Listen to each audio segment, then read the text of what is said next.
என் அன்பான இனிய உறவுகளே, கங்காவும் குமரனும் வீட்டுக்கு வந்துடுறாங்க. வீட்டுக்கு வந்ததுக்கப்புறம் பார்த்தா ரொம்ப சந்தோஷமாக அவ்வளோ சிரித்து பேசிட்டு வர பார்த்து சாரதா ரொம்ப ஹாப்பி ஆகுது.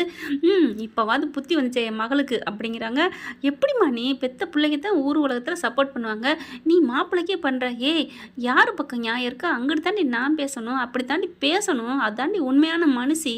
அந்த பிள்ளை பக்கம் நல்ல சொக்க தங்கம்னு தெரியுது. நீ இருக்கியே, அப்பப்போ ஏதாவது ஆயிடுற. நீனும் நல்ல பிள்ளை தான், ஆனாலும் குறுக்குச்சால் ஓட்டிடுறியே அப்படிங்கிறாங்க. சரி விடுமா அப்படிங்குது கங்கா. இப்போ 2 பேரும் சமாதானம் ஆகிட்டீங்களடி அப்படிங்கிறாங்க. அதெல்லாம் ஆயிட்டோம், நீங்கள் வாங்க மாமா அப்படின்னு சொல்லிட்டு, இங்கே பாரு என் மாமாவுக்கு நல்லா ஸ்ட்ராங்காக அப்படி பால் நல்லா காய்ச்சி வை, நான் வர்றேன் அப்படின்ட்டு உள்ளர போகிறாங்க. அடே அப்பா, பெருசாக அப்படி பீத்துறா அப்படின்னு சொல்லிட்டு போயிட்டு பாலை காய்ச்ச போகுது. அடுத்து பார்த்தா காய்ச்சிட்டு வரையிலே இங்கே பார்த்தா காவேரி விஜய் வராங்க. ஒரு மாதிரியாக பதட்டத்தோட, என்னடி ஆச்சு காவேரி ஒரு மாதிரியாக வர்ற அப்படிங்கிறாங்க. அட ஏன் கேட்குறீங்க, யாருன்னே தெரியல, ஆனால் பார்த்தீங்கன்னா அந்த மாதிரி ஆயிடுச்சு அப்படிங்கிறாங்க. நடந்ததை சொல்கிறாங்க. ஏண்டி பார்த்து போகக்கூடாதா? ஏண்டி காவேரி, உனக்கு நான் எத்தனை வாட்டி சொல்லியிருக்கிறேன், ஃபோனெல்லாம் நோண்டாத வைக்காத அப்படின்னு கத்துறாங்க. அம்மா அதுக்கு என்னம்மா பண்ண சொல்கிற, விடுமா அப்படிங்கிறாங்க. என் தம்பி எதுவும் ஆகலையில என் பிள்ளைக்கு? அம்மா நான் குத்துக்கலாட்ட இங்கே தான் நம்ம நிற்கிறேன், எதுவும் ஆகலைன்னு அவரை பிடிச்சி கேட்குற அப்படிங்கிறாங்க. விஜய் வந்துட்டு, விடுங்க அத்தை, அதெல்லாம் ஒன்றும் இல்லை அப்படிங்கிறாங்க. ஏதோ சத்தம் கேட்குது அப்படின்னு குமரன் வெளியில் வரப்போகிறாரு. அதெல்லாம் ஒன்றும் இல்லை, நீங்கள் விடுங்க அப்படி சொல்லிட்டு உள்ளார உட்கார வச்சிருது. கங்கா வெளில வர்றாங்க. என்னங்கடி 3 பேரும் ஒன்றா போனீங்க, நீ தனியாக வர்றீங்க? அம்மா நான் கங்கா அக்காவை அங்கேயே மாமாட்டே விட்டுட்டு நாங்கள் தனியாக வந்தோம் அப்படிங்கிறாங்க. ஏன்னா அவங்க 2 பேரும் தனியாக பேசினா தானே மனசில் இருக்கிறத பேச முடியும், அதனால தான் நாங்கள் 2 பேரும் விட்டுட்டு வந்தோம் அப்படிங்கிறாங்க. எப்படியோடி தனியாக வந்தாலும் போனாலும் எல்லோரும் ஒன்றா ஒத்துமையாக இருங்கடி அப்படிங்கிறாங்க. அப்புறமா மாமா வந்துட்டாரக்கா, நல்லா இருக்காரா, ஒன்றும் பிரச்சனை இல்லையே அப்படிங்கிற. வந்துட்டோண்டி, அதெல்லாம் ஒன்றும் இல்லை, சமாதானம் ஆகிட்டேன் அப்படிங்கிறாங்க. அதுக்கப்புறம் பாலை கொண்டு போகிறாங்க. கோதாவரி மேடம் அப்படிங்கிறாரு விஜய். என்ன அப்படிங்கிற மாதிரி பார்க்குறாங்க. ஒன்றும் இல்லை போங்க, பால் கையில் இருக்குது, பால் சொம்போட போகிறீங்க, சகல வேற உள்ளுக்குள்ள இருக்காரு, பாசம் காதல் எல்லாம் பரிமாறிட்டு வந்திருக்கீங்க. சரி என்ஜாய் அப்படிங்கிறாங்க. காவேரி சும்மா சொல்கிறீங்க உன் வீட்டுக்காரரை அப்படின்ட்டு போகிறாங்க. ஹலோ மேடம், சொன்னது நான், என் பொண்டாட்டியை திட்டுறீங்க அப்படிங்கிறாரு விஜய். உங்களெல்லாம் திட்டக்கூடாதுல்ல, ஏன் அப்படிங்கிறாங்க. வீட்டு மருமைன்னா தாங்கணுமா, எங்கள் அம்மா சொல்லியிருக்காங்க. ஐயோ இப்போத்தான் கோதாவரிக்கு தெரியுதோ அப்படிங்கிறாரு விஜய். காவேரி சும்மா இருக்க சொல்கிறீ, அக்கா விடுக்கா, ஏங்க பாஸ் விடுங்க அப்படிங்கிறாங்க. வேணா நீ ஒரு சொம்பு பாலை கொண்டுட்டு போ, உங்களுக்கு தான் 2 ரூம் இருக்குல்ல. அக்கா ஒரு ரூம்பு தான் இருக்குது, வெளியில் ஒரு ரூம்பு உள்ளுக்கு ஒரு ரூம்புன்னு தானடி இருக்குல்லடி, போங்கடி அப்படிங்கிறாங்க. எங்களுக்கும் இருக்குது அக்கா. அம்மா எனக்கு பால் கொடுமா, நானும் எங்கள் வீட்டுக்கு போகிறோம், வாங்கப்பா மாமா வாங்க. என்ன ரொம்ப பண்ணுறாங்க மக, எங்களுக்கு பால் கொடுமா அப்படிங்கிறாங்க.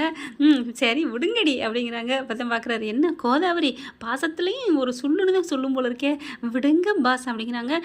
அப்புறம் உங்கள் அக்கா சொல்லியிருக்காங்க, பால் வாங்கிட்டு வர்றீங்களா மாமா, வெயிட்டிங்கில் உட்காரட்டுமா, ஆசை உங்களுக்கு அப்படிங்களா? என்னடி ஆசை இருக்கக்கூடாதா என்ன அப்படின்னு விஜய் சொன்னேன். இருக்கலாம் பாஸ் இருக்கலாம், நீங்கள் போங்க, பால் சம்போட நளினத்தோடு வர்றேன் போதுமா?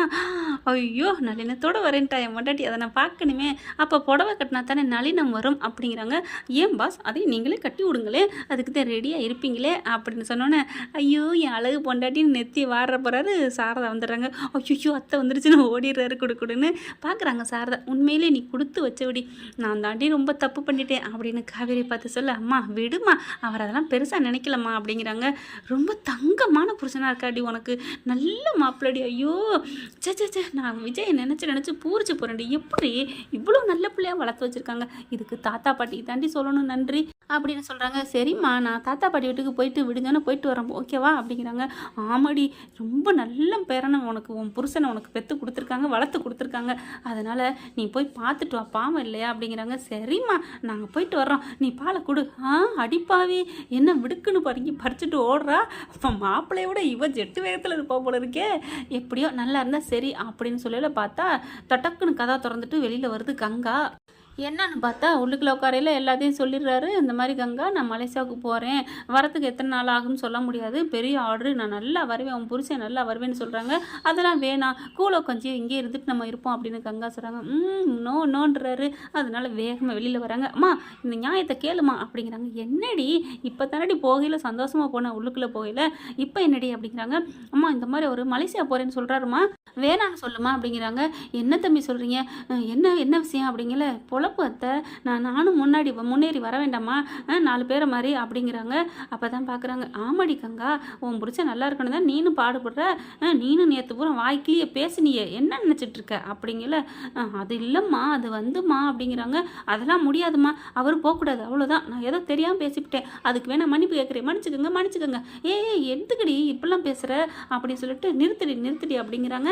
அப்போ குமரன் அம்மாவும் தங்கச்சியும் வந்துடுறாங்க. என்ன ஆச்சு அப்படிங்கல. இந்த மாதிரி குமரன் போகிறேங்கிறாங்களா. டேய் என்னடா சொல்கிற அப்படிங்கல. ஆமாம்மா, நானும் சம்பாதிக்க வேண்டாமா. அது சரிடா, இங்கே இருந்துட்டு இவள்கிட்ட பேச்சு வாங்கிட்டு இருக்கிறதுக்கு நீ ராஜா மாதிரி சம்பாரிச்சிட்டு வரலாம், அப்போ தானே கெத்துன்னு மதிக்கிறாளுங்க அப்படிங்கல. அத்தை, நான் ஏதோ தெரியாமல் பேசிட்டேன், அதுக்காக இப்படிலாம் பேசாதீங்க, எனக்கு அவர் போகக்கூடாது, அவர் சம்பாதிக்கிறான்னு எனக்கு இங்கே இருந்தால் போதும், என் பக்கத்தில் அவர் இருக்கணும், நான் குழந்தை பக்கையில் அவர் இருக்கணும் அப்படின்னு கங்கா சொல்கிறாங்க. அதுக்குள்ளே நான் வந்துடுவேன் கங்கா அப்படிங்கிறாரு. அந்த கதையெல்லாம் வேணாம், இங்கே எத்தனை வாரி போனவங்க வந்தவங்கலாம் இந்த மாதிரி சொல்லிட்டு போயிட்டு வராமல் இருக்கிறாங்க, எங்கள் அப்பாவே அப்படி தான் வராமல் இருந்திருக்காருன்னு எங்கள் அம்மா சொல்லியிருக்காங்க, அதெல்லாம் முடியாதுங்கிறாங்க. இங்கே பாரு கங்கா, நான் போகிறது தான் அப்படின்ட்டு போயிடுறாரு. கங்கா அப்படியே ஒரு மாதிரியா இருக்குது. சாரதா பார்க்குது, ஐயோ இப்போ தானே நல்லா இருக்கான்னு நினச்சேன், அதுக்குள்ளே இப்படி ஆயிடுச்சே அப்படின்னு நினச்சிட்டு இப்போ என்ன பண்ணலாம், போயிட்டு காவிரிட்டையும் விஜய்ட்டையும் கண்டிப்பாக சொல்லியே தீரணும், அவங்க சொன்னால் இவங்க என்னன்னு கேட்பா. முதல்ல குமரன் போக வேணான்னு முடிவெடுப்போமா, இல்லை பொண்ணு ஆசைக்கு இருக்கட்டுன்னு முடிவெடுப்போமா அப்படின்னு சாரதாவே குழம்புறாங்க. எதுவாக இருந்தாலும் காவேரி விஜய் தான் நல்ல முடிவெடுப்பாங்க, போகிறதா இருந்தாலும் சரி, இங்கே இருக்கிறதா இருந்தாலும் சரி, அவங்க என்ன பண்ணுறாங்கன்னு போய் கேட்டு வந்துடும் அப்படின்னு வேகமாக வர்றாங்க. வந்துட்டு கதவை திறக்கிறாங்க, கதவு திறந்தே இருக்குது. என்ன இதுங்க கதவை சாத்தாமல் என்ன பண்ணுதுங்கன்னு வந்தால் உள்ளுக்கு ரூம் கதவு சாத்திருக்கு. சரின்னு சொல்லிட்டு காவேரி இங்கே போகிறாங்க. அங்கே தலைவி சிரித்து சந்தோஷமாக பேசிக்கிட்டு இருக்காங்களா, அதை பார்த்தோன்னே பாவம் இதுங்களாவது சந்தோஷமாக இருக்குதுங்க, இருக்கட்டும் அப்படின்னு வெளியில் வந்துடுறாங்க. அங்கே பார்த்தீங்கன்னா இங்கே விஜயும் காவேரி இங்கே போயிடுறாங்க இல்லையா, இவங்க பாலோட போகிறாங்க. வாங்க மேடம் வாங்க அப்படிங்கிறாங்க. வந்துட்டேன் அப்படிங்கிறாங்க. ஹலோ மேடம், ஃபர்ஸ்ட் நைட்டுமா, உடனே வந்துட்டேன்னு இப்படியா சொல்லுவாங்க, வெக்கமா நாணி கோணி இந்தாங்க அப்படின்னு நீ கொடுக்கணும், அப்படியே நான் தொடையிலே உனக்கு விரல் பட்டு நீ அப்படியே நடுங்கணும், பால் சிந்தணும், இதுதாண்டி ஃபர்ஸ்ட் நைட்டு அப்படிங்கிறாங்க விஜய். ஐயோ மாமா போங்க மாமா, அப்படிலாம் பேசக்கூடாது, நீ போ அப்படின்னு கதவுக்கிட்ட போய் நிப்பாட்டிட்டு இங்கே விஜய் போய் நின்றுக்கிறாரு. அவங்க கதை திறந்து வர மாதிரி வர்றாங்க.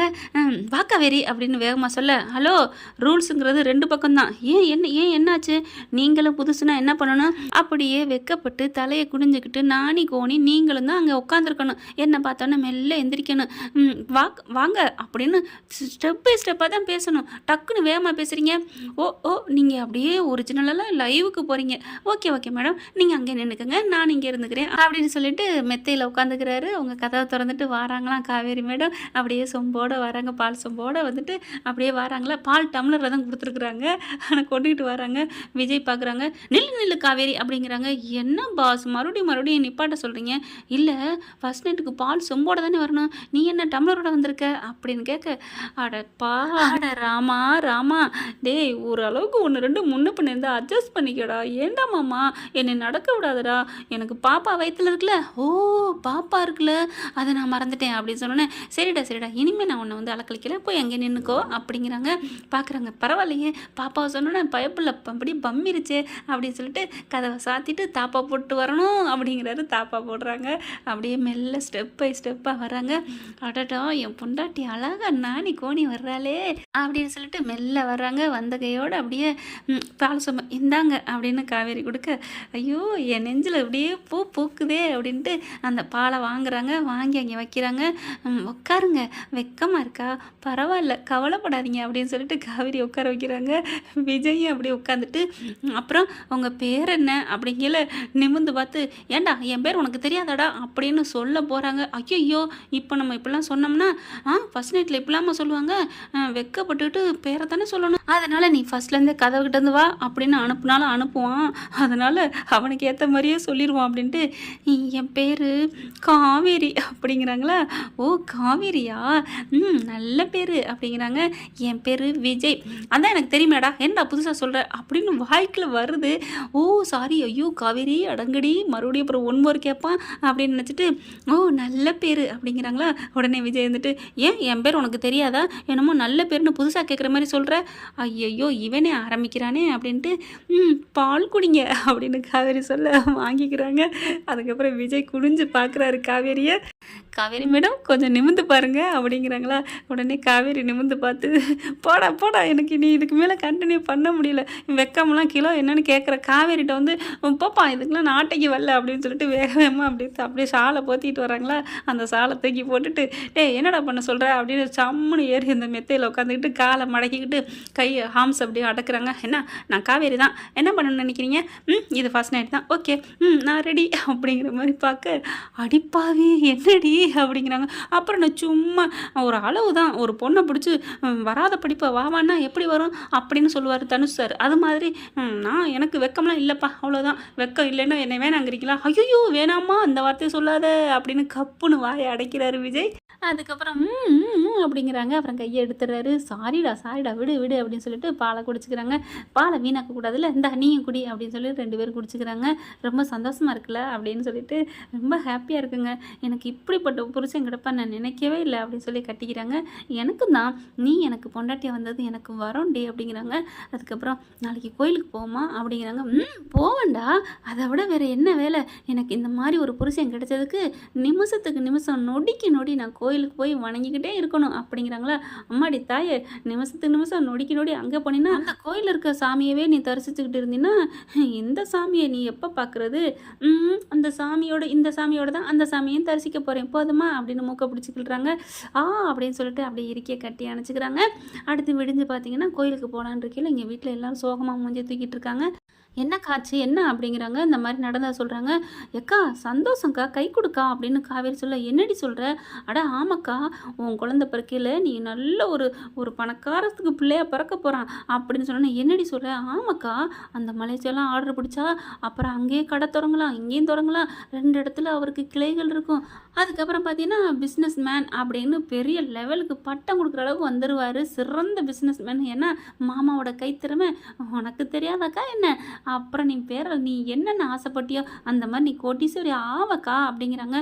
வேணாண்டி, எனக்கு கோட்டீஸ்வரி ஆசையெல்லாம் வேணாண்டி, அவர் என் கூட இருந்தால் போதண்டி அப்படிங்கிறாங்க. அக்கா என்னக்கா அப்படி போனால் முன்னாடி போனால் முட்டுற, பின்னாடி வந்தால் உதைக்கிற அப்படிங்கிறாங்க. சாரதா வராங்க. நல்லா சொல்லுடி, நானே உங்கள்கிட்ட கேட்கலான்னு தான் இருந்தேன், உங்ககிட்ட கேட்கலான்னு தான் வந்தேன் ராத்திரி கூட அப்படிங்கிறாங்க. அப்புறமா வந்துட்டேன்டி. என்னது வந்தீங்களா? ஐயோ ஏங்க அப்படின்னு விஜயும் காவேரியும் பார்க்க, எதையும் கேட்டிருப்பாங்களோ. அம்மா அப்புறம் நான் வந்துட்டேன்டி, என்னத்தை தூங்குறவளை டிஸ்டர்ப் பண்ணணும்னு வந்துட்டேன், நீங்கள் தூங்கிட்டீங்களா அப்படின்னு ஒன்றும் தெரியாத மாதிரி கேட்க, உங்கள் ஆத்தாவுக்கு பற்றியா ஒன்றும் தெரியாத மாதிரி தூங்கிட்டேனுமான்னு கேட்குறத அப்படிங்கிறாங்க. சரி விடுங்க அப்படிங்கிறாங்க. அதுக்கப்புறம் இங்கே பாருங்கள் கோதாவரி, கண்டிப்பாக அவர் நல்லா வரணுங்க, அப்புறம் புருஷன் பக்கத்துலேயும் இருக்கணுங்கிறீங்க, நல்ல வசதியாகவும் இருக்கணுங்கிறீங்க, எப்படிங்க ஏதாவது ஒன்று இழக்கணும் அப்படிங்கிறாங்க. அதுக்கப்புறம் பார்க்குறாங்க. இப்போ பாருங்கள், நான் உன்னை வசதி இழந்துட்டேன், என் பொண்டாட்டியை ஏற்றுக்கிட்டேன் அப்படிங்கிறாரு விஜய். கொங்கானால ஒன்றுமே சொல்ல முடியலை. அதுக்கப்புறம் ஒரு வழியாக சரின்னு சொல்லிடுறாங்க. அதுக்கு தான் நான் அவங்ககிட்ட கேட்கணும்னு சொன்னேன் அப்படின்றாங்க. அதுக்கப்புறம் சரி கோயிலுக்கு போயிட்டு வந்துடுவோம் அப்படின்னு சொல்லிட்டு எல்லாம் கோயிலுக்கு கிளம்புறாங்க. பார்த்தா கோயிலில் போய் சாமி கும்பிட்றாங்க. கங்கா பார்த்தீங்கன்னா குமரனை பார்த்துக்கிட்டே இருக்கிறாங்களா. விஜய் கவனிக்கிறாரு. ஹலோ மேடம் அப்படிங்கிறாரு. உடனே பார்த்தா காவேரி என்ன அப்படின்னு கேட்க, அங்கே பாரு உங்கள் அக்காவை, கோதாவரியை பாரு சைட் அடிக்கிறத அப்படிங்கல. ஆமாம் எப்படிங்க? இந்த மாதிரி நீ ஒரு நாளாவது இந்த மாதிரி பண்ணியிருக்கிறியா? அட பாவி, நான் உங்களை சைட் அடித்ததே இல்லை, அடிச்சிருக்கேன், ஆனால் கோயிலில் வச்சு கூட எப்படி அடிக்குது பாரு, முள்ளுங்கிற மாதிரி பார்க்குது பாரு அப்படிங்கிறாங்க. இப்போ என்ன நான் உங்களை பார்க்கணுமா அப்படிங்கிறாங்க. ஆமாம் எனக்கும் ஆசை இருக்காதான் என்ன அப்படின்னு விஜய் சொன்னோன்னா அப்படியே குனிஞ்சு பார்க்குறாங்க. அப்படியே ஒரு மாதிரி அம்மாம்மா அப்படிங்கல. ஐயோ நீ முழுங்குற மாதிரிலாம் பார்க்க வேணாண்டா, நீ ஸ்லைட்டாக பார்த்தாலே நான் அப்படியே ஸ்லைஸாக மாறிடுறேனே ஐயோ அப்படின்னு சொல்லிட்டு ஒரு மாதிரி ஆகிறார் விஜய். அது என்ன மாயமோ தெரில மந்திரமோ தெரியல அப்படின்னு குணா படத்தில் கமல் சொல்லுவார் இல்லையா, அந்த மாதிரி தாங்க. அது என்னமோ தெரிலங்க, விஜய் காவேரி பற்றி பேசணுன்னா எந்த சீனில் பார்த்தாலும் அவங்க 2 பேரும் ஊடல் பண்ணிக்கிறதாங்க எனக்கு வருது கற்பனையில். அந்த ஊடலுக்கு அப்புறம் கூடல் பண்ணுறாங்க இல்லையா, அதுதாங்க அருவி மாதிரி கொட்டுது, நடுவில் மானே தேனை போடுற மாதிரி சின்ன சின்ன சண்டைகள். ஓகே ஃப்ரெண்ட்ஸ், பார்க்கலாம் என்ன நடக்க போகுது அப்படிங்கிறத. வீக்காவோட காதல் கவிதைகள் தாங்க சொல்லுவேன் நான். என்னை பொறுத்த வரைக்கும் கதைகள்னே சொல்ல மாட்டேங்க, அவங்க 2 பேரும் கவிதையாக தாங்க எனக்கு தெரியுது என் கண்ணுக்கு. அடுத்து வரும் காலங்களில் பார்க்கலாம். அடுத்து தொடர்ந்து நான் அவங்களோட ஸ்டோரி போட்டுக்கிட்டு தான் இருப்பேன். என் அன்பு ஃபேன்ஸுங்க நிறைய பேர் இருக்கீங்க, உங்கள் அன்புக்காக தேங்க்யூ. இந்த பதிவு உங்களுக்கு பிடிச்சிருந்துச்சுன்னா உங்கள் பொண்ணான கையில் லைக்கை போட்டு சப்ஸ்கிரைப் பண்ணிடுங்க. Thank you friends.